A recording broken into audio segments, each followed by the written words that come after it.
Au chapitre 8, il est expliqué que l'être humain commence à comprendre que l'expression de l'amour physique n'était pas son choix individuel, mais celui de Dieu, le Créateur. Il est souligné que ce choix a été fait en unité et que l'être humain et Dieu sont en réalité un seul et même choix. L'univers est alors présenté comme une expression de l'amour de Dieu, une représentation de sa volonté. Cependant, il est reconnu que l'expression de cet amour a connu des difficultés et des ruptures, créant une coupure entre l'être humain et sa propre nature, ainsi qu'entre l'être humain et la connaissance de Dieu. L'auteur explique que l'apprentissage de l'être humain dans cette réalité physique était nécessaire pour exprimer pleinement son amour, mais que cela a créé une illusion de séparation de Dieu. Finalement, il est souligné que Dieu ne peut se couper de sa nature aimante, mais que l'être humain peut se séparer de la volonté de Dieu.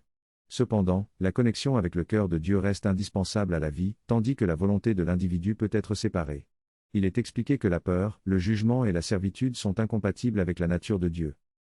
Le texte aborde la notion de création et souligne que l'esprit humain, étant lié à un corps limité, se rebelle contre l'apprentissage nécessaire pour atteindre sa plénitude.